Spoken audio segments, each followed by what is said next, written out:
This is TLV1.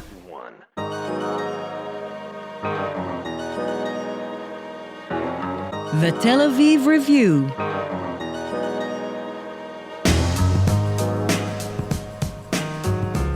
Hello and welcome to the Tel Aviv Review, brought to you by the Israel Democracy Institute, an independent center of research and action dedicated to strengthening the foundations of Israel democracy. I am your host, Gilad Halpern. And I am your co-hostess, Dalia Shenlin. And we are making a special appeal. If you like us, please show it. We need your support. Please give to our show by going to our homepage, that's tlv1.fm/Tel Aviv Review.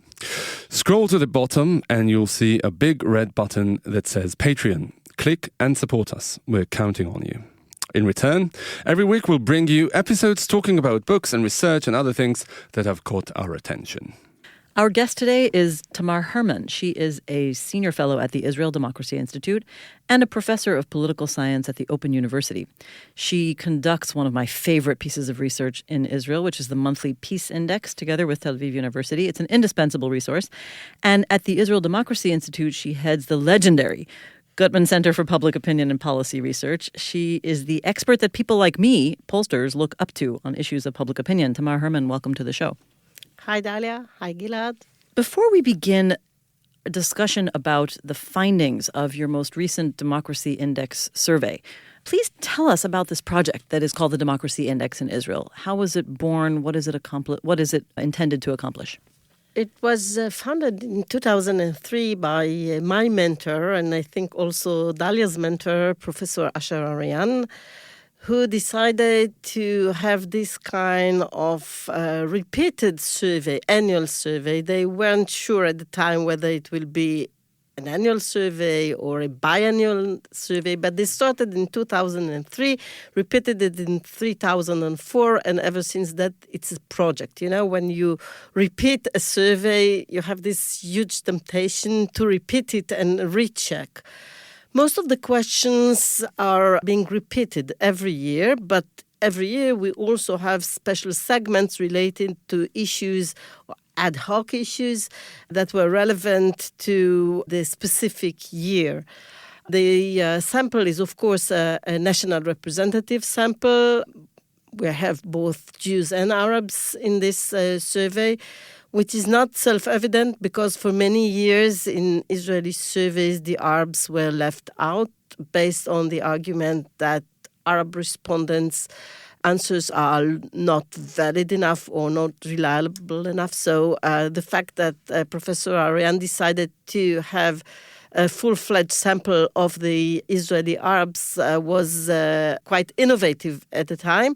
And of course, we continue with that. We even expand the size of the Arab sample in order to be able to do all the segmentations. If we keep the Arabs' size in the sample proportional to the proportion in the general public, we couldn't have do the segmentation, so we expanded, and of course after that we go back to their actual size. And is the purpose to paint a sort of representative picture of what the state of Israeli democracy? Is that what you're after? We are after the public perceptions of the Israeli democracy. We are not measuring objective facts. We are measuring people's perception and interpretation. And the interesting thing, of course, is that very often people have images that do not go hand in hand with reality. But people vote based on the images and based on their attitudes and perceptions, not necessarily based on the press releases of the General Statistics Bureau. So what we try to figure out is the public climate, I would say. And you present the findings every year to the president of the state, and you make it very public. Are you hoping to influence the public debate with the findings of the survey? Well, absolutely. I mean, the fact that we are presenting the president with this survey. And speaking on the Tel Aviv Review, of course. Of course. Yeah. I mean, that's a novelty of this year, so maybe we'll give up on the president, just in order to be here. But of course, the ceremony and the response of the president to our finding on an annual basis is well covered by the media. And because of that, it's an opportunity for him to say some very significant things about Israeli politics. And sometimes it is quite, I would say, non-conventional to certain politicians and whatever. He takes it as an opportunity to say real things, not only ceremonial things about Israeli politics. But we also, people who will go on and read our full report, which is about 300 pages, throughout the year. I mean, academicians, people who are more interested in Israeli politics, but they want to get an in-depth view of things and so on and so forth. So we have all the press releases, we have all the broadcasts, we have all the podcasts, but we really aim at having a real chunk of serious research there, which is very difficult because, Dalia, as you probably know very well, people tend to dismiss surveys and say, you never get to the real things because of elections results and so on and so forth. We both have a very, good answer to that. But the fact that we repeat the same questions every year and we try to show trends, not only, one-off shots of what's going on, gives us some, I would say, public respectability. Well, now I think we need to move to the part that everybody's waiting for, which is the results. And I want to start specifically by talking about those trends that you mentioned. I think the fact that there's a long time series is really the most powerful part of this. And I personally love the deceptively simple question about how are things going in Israel today, because what we see is that from 2003 onward, there's been a very steady and significant rise, which I can understand because during 2003, we were in the middle of an intifada and things were really bad. But what we also see is a very steep rise from 2007 onward and very steady rise, starting from around 15% who said things were going in the right direction then to 53% now. Yet we've had 3 wars, we've had all sorts of phases of, possibly more wars. We've had a major social protest. Middle class is being squeezed. How do you explain this very consistent upward trend in people's satisfaction? I believe that we have 2 answers to this question. One answer is the objective one, the macroeconomic indicators for Israel, particularly since 2008, where many other states were hit by the meltdown. Israel was not. And people feel quite secure, economically speaking. Not everyone is rich, but basically people feel that they live rather good life here, certainly in comparison to other states in the region.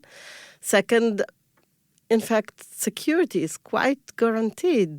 I mean, because of the turmoil, the regional turmoil, Israel is not really threatened by a real, enemy just on the borders. Of course, Iran and the prime minister focusing on Iran, which, by the way, was not easily bought by the Israeli public. We see that the Israeli public did not get panicked because of all the talking about the danger that Iran poses. So objectively, life in Israel is good. Subjectively, when you segment the answers to this question by political blocs, you see that it's mainly the right, center and right, self-defined people who say that the situation is good. And because the left is shrinking, and indeed the people of the left do not think that the situation is good, only about one quarter think that the overall situation is good.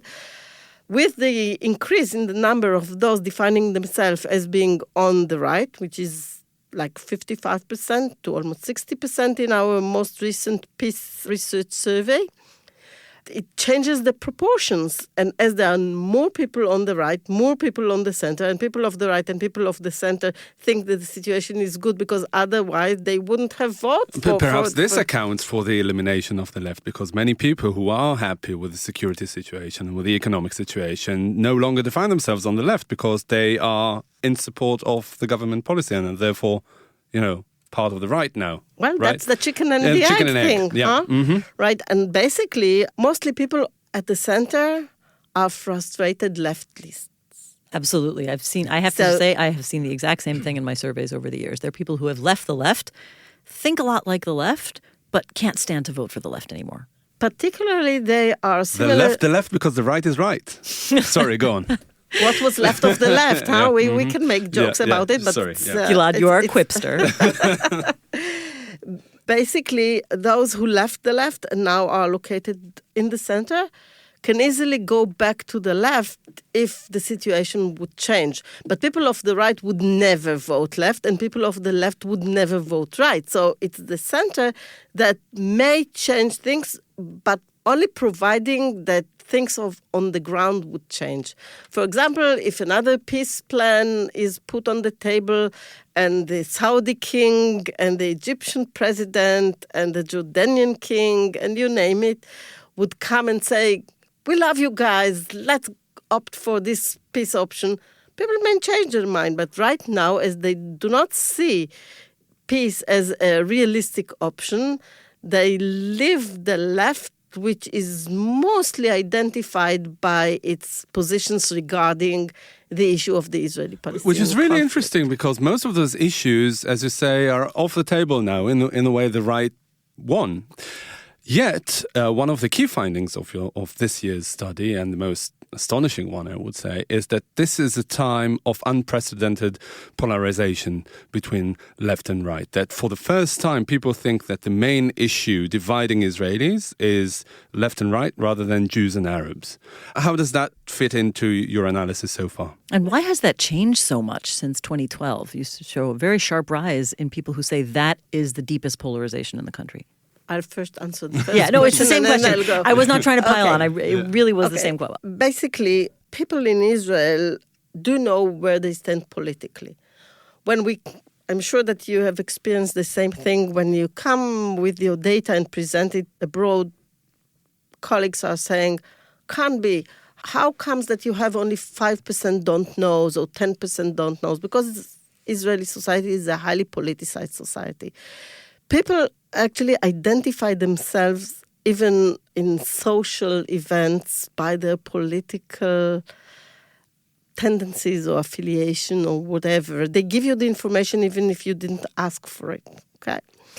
So in recent years, because of, I would say, some messages coming from above that these people are more loyal to the state, these people are not so loyal to the state, these people are actually disloyal, the public discourse has changed dramatically. And this has become a primary identity for people, being on the left, center, or right. Whereas in the past, it was mainly connected to people's views about the Israeli-Palestinian conflict. These days, in recent years, we see more and more like bundles of opinions which bring together issues like state and religion, women's status, art and state financing, corruption investigations on top of the Israeli-Palestinian issue. So, and in this respect, I think that we are quite similar to the United States, where we see a growing gap between Republicans and Democrats. Actually, one of our colleagues, Professor Karine Nahon, she does big data, and she shows, graphically speaking, that whereas in the past there was like a one mountain, red mountain and blue mountain, but there was a large overlapping, having like a purple mountain between them. Now you have the blue mountain and the red mountain, and they hardly touch each other. This is a very dangerous phenomena from the democratic point of view, because democracy is based on some common understanding of the, I would say, the general ideas about institutions and about procedures. And right now we see that there is no common ground, or hardly any, and it is diminishing by the year between the left and the right. And no viable democracy can survive if there are no, quote-unquote, constitutional values.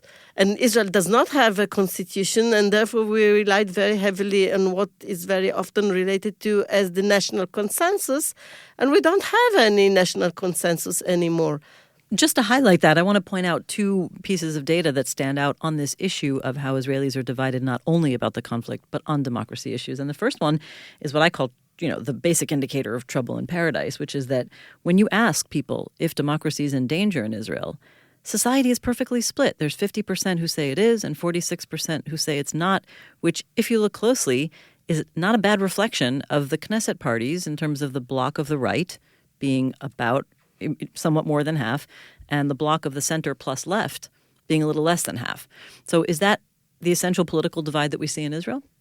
A concern for democracy or the sense that democracy is just fine? People are concerned about democracy, but for different reasons. Tell us about those reasons. Those on the left are concerned because they see a kind of a slippery slope, the various legal moves made by this government, the various laws that were enacted, nationality law and other laws.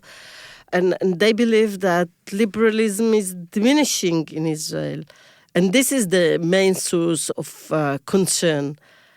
On the center, they are not really sure. The center is not based on some solid worldview. It goes rightward on certain issues and leftward on other issues.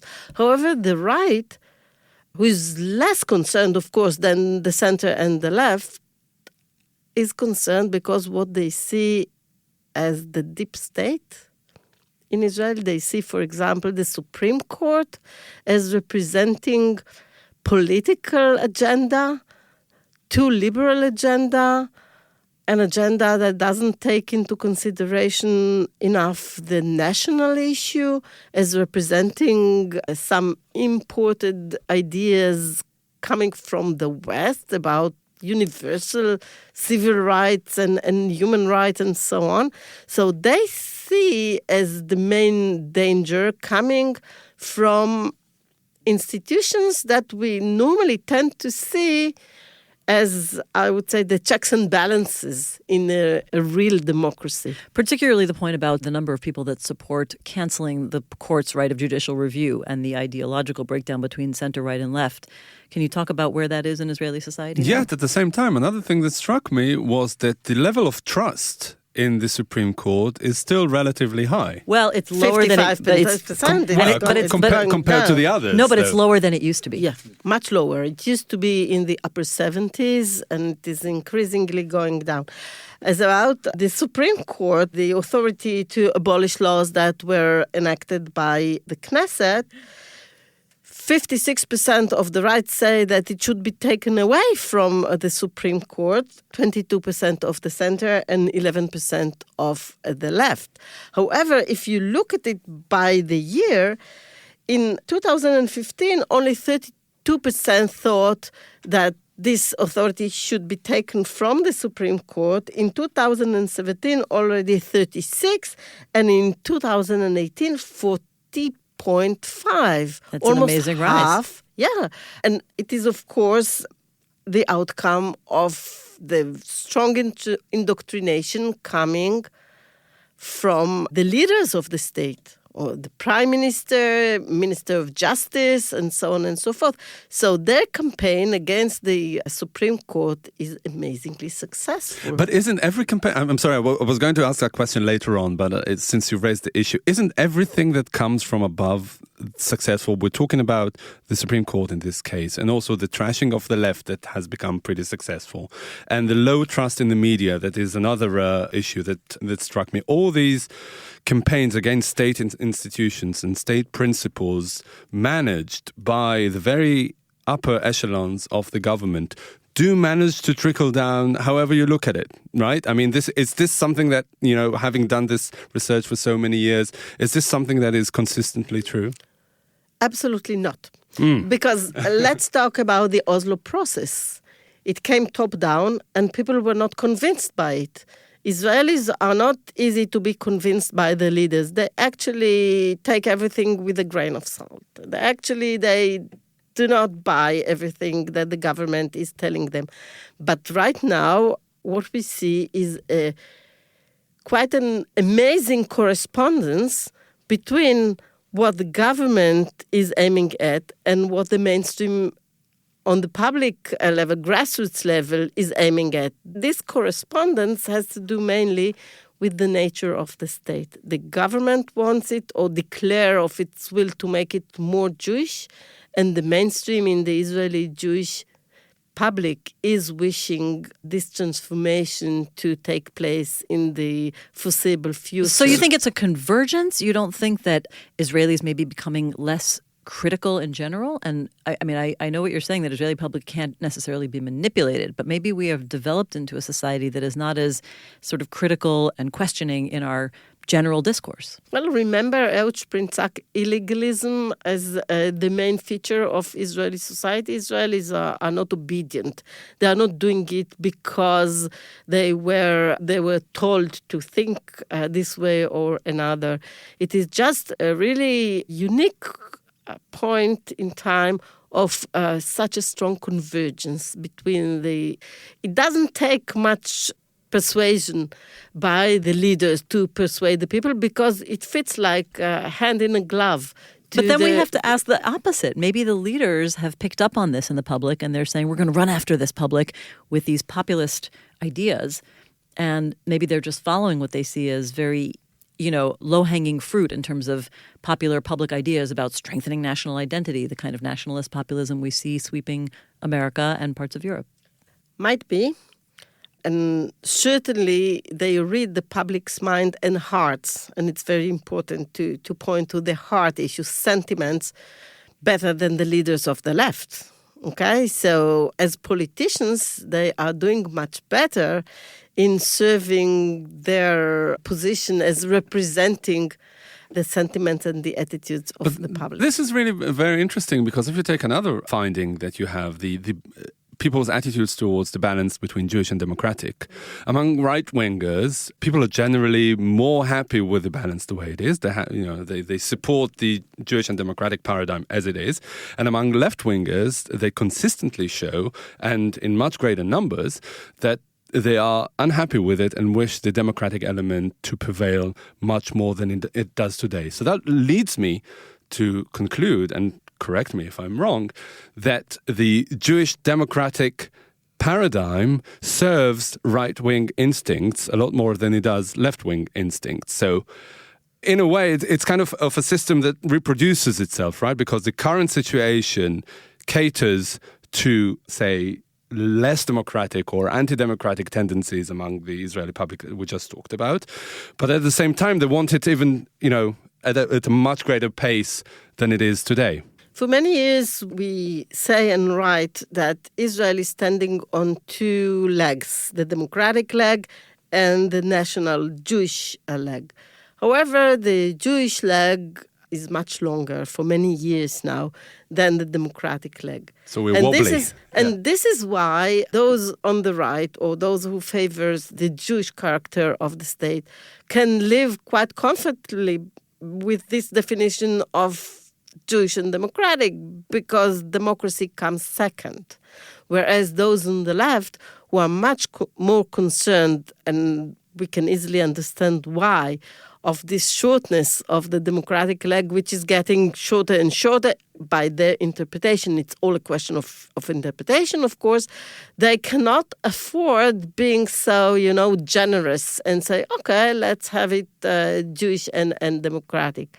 And in a way, we see here a phenomena that should be taken into consideration. Before 1992, when these two laws were enacted, human dignity and so on and so forth, there was no formal definition of the state of Israel as Jewish and democratic. It was in the air. It was like a constructive ambiguity about it. Ever since then... Let's just clarify. You're talking about the two basic laws that were passed Absolutely. in 1992, which under the Supreme Court Justice Aharon Barak, which were considered like a liberal innovation in Israel, and also placed the court at the center of that liberal anchor. Actually, some people define it as a constitutional revolution. Right. Okay? And judicial activism. Absolutely. And he said everything should or can be decided by the judicial system. So ever since then, people started to wonder, what is the right proportion? Can it really does a hyphenated definition hold any water? And people started to work out these matters, and they came to realize that they don't really want an equilibrium there because it's a nation state. And if it is a nation state by their definition, it should be much clearer that it is Jewish than that it is democratic. And sometimes they figure out that the two cannot go hand in hand. And if they are being pushed with their back to the wall, they say, I prefer Jewish over democratic. And I think the point is that the right wing still feels like the democratic leg is the longer one, because we see that in the total, I think a quarter of the people said, no, there's too much of the democratic side, and that must be higher on the right wing, of course. Right. So in other words, I don't think they see it as a good situation. I think they see that there's still need for corrective. They see it as an ongoing revolution in order to correct the past. And if you look at the social demographic composition of the left and of the right, you can easily understand why do they feel it. Because basically still the elites of Israel, the academic elite, the financial elite, the media elite, they mostly belong to the left. I mean, some of them, some doors have been opened in recent years. We see more people on TV, on radio, and so on and so forth, who present more right-wing views. But this was not the case in the past. This is still not the case, say, in the social sciences faculties in Israel. And of course, this overlapping between views and socioeconomic location is something that is playing a significant role. Turning their back on democracy and liberalism is also their way of fighting the social economic inferiority, or if you wish, inferiority complex. But it plays a very major role here. I think it's critical to have you explain to us what are the other socio-demographic factors that feed into a different left, center, and right-wing worldview. Is it purely income, or is it other sociological factors? It's mainly religiosity, self-defined. I mean, we do see that there are no ultra-Orthodox members of the Israeli society who would associate themselves with the left. Very, very few with the center.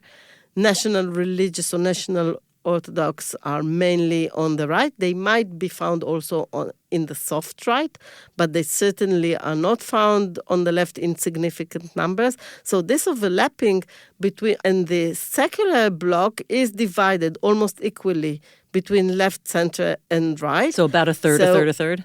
About. So it adds up the ultra-Orthodox, the national Orthodox, the traditionalists who are mostly non-Ashkenazi, more peripheral in terms of their place of residence and occupations and so on.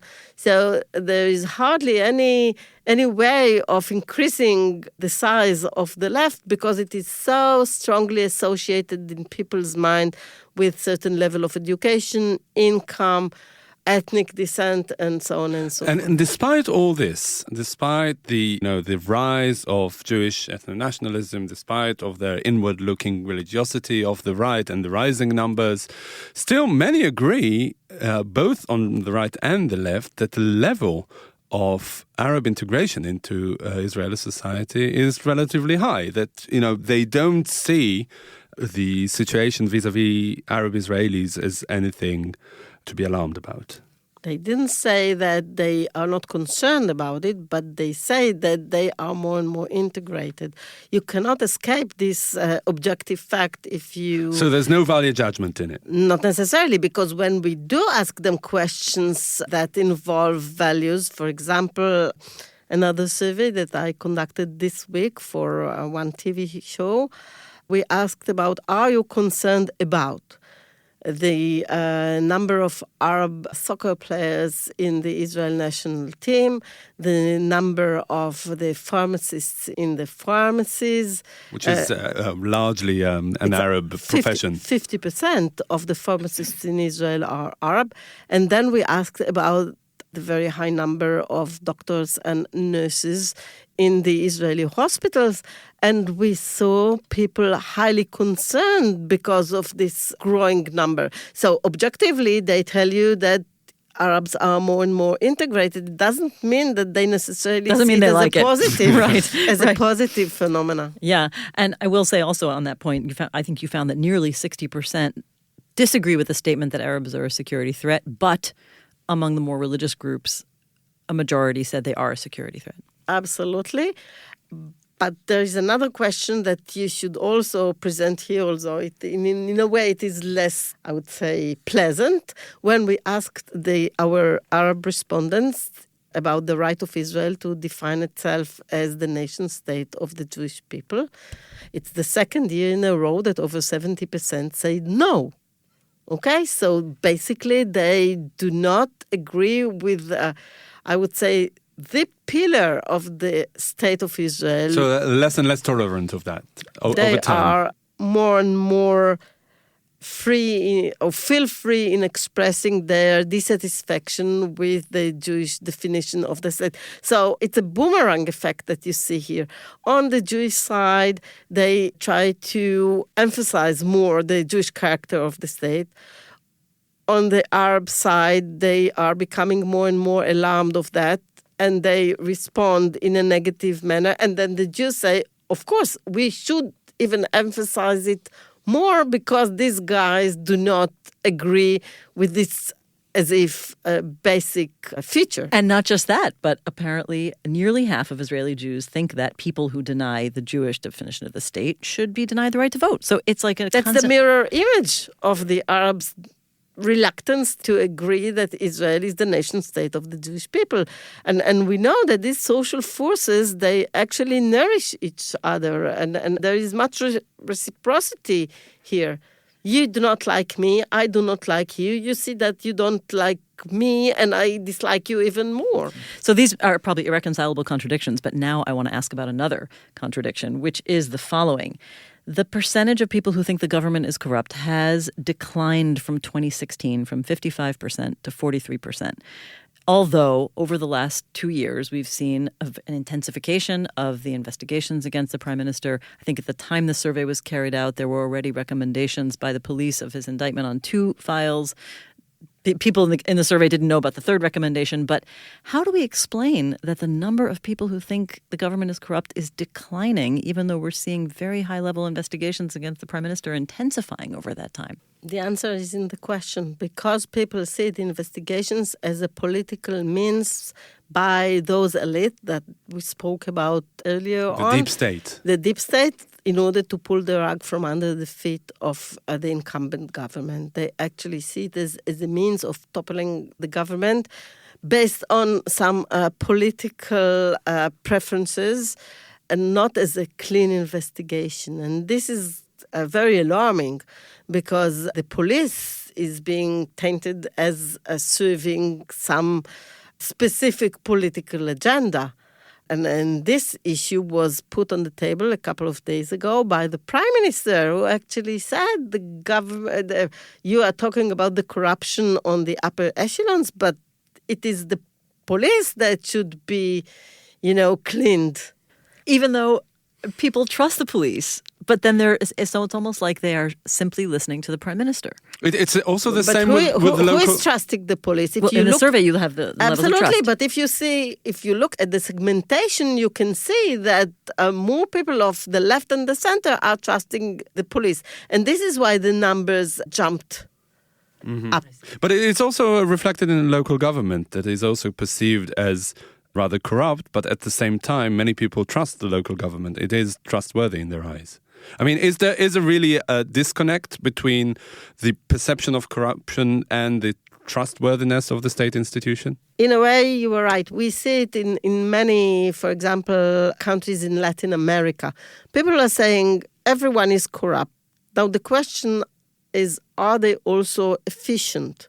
I can take in some corruption in return for a very efficient government. So assuming that everyone is corrupt, Well, if the local authority is performing well. Yeah, if they collect the garbage on time. I actually expect them to be a bit corrupt, because otherwise, I mean, how could They would be doing a good job. How could we have any dialogue? Okay, one last question. What do we do with all this? What did the president say when he heard this? I mean, what is the way forward? How would you recommend, or how did the president recommend that we try to strengthen democratic values in Israel? Okay, he had two very interesting observations. To start with, he said that sometimes when we read all these data, we ignore the signals of normalcy. He said you are highlighting only the bad things or the things that makes you concerned. But look, the fact that there are people are satisfied, they are proud to be Israelis. Actually, we shouldn't be too alarmed by that. On the other hand, he talked in great length about the need to build bridges between the different political camps. I must say that he was quite critical of the messages coming from the political leaders in recent years. He was quite critical of this phenomena of politicians actually using or abusing the splits within society in order to promote their political narrow interests. He warned against this growing phenomena of incitement. So it's all about, I think, the amount of concern for the general well-being rather of being more concerned about your political camp. And I must say that this lacking of concern for the entire body politic, it is lacking on both left and right. I mean, all political camps are not too concerned with this general well-being, and they are more concerned with their own political survival. Oh my God! Okay. On this sad note. No, it's not just a sad note. It's that we could start a whole additional 40-minute conversation. Yeah. That was Professor Tamar Hermann talking about the latest Israel Democracy Index from 2018, thinking about the intriguing state of Israeli democracy. You can download the full document or the summary in Hebrew or English on the Israel Democracy Institute website. Study the numbers and learn them. Thank you, Tamar, for being on the show. Thank you for inviting me. And also big thanks to Gizem Ozdemir, our sound engineer, to Itai Shalom, our producer, and to the Israel Democracy Institute for supporting this series. And now we have a request. Many or most of you listen to us on the Apple Podcasts app, and we would like to ask you this. Please consider writing us a review. Just launch the app, select our podcast in the library section, scroll down to ratings and review, and then press write a review, and then, of course, write one. Please support us on our Patreon campaign through our website. And check out our archive that has almost 500 interviews to keep you busy, entertained, and hopefully annoyed. If you like what we do here, like us on Facebook. Our page is called the Tel Aviv Review Podcast, Ideas from Israel, and follow me and Dalia on Twitter. Join us again next week for another edition of the Tel Aviv Review. And until then, from Dalia and from me, goodbye.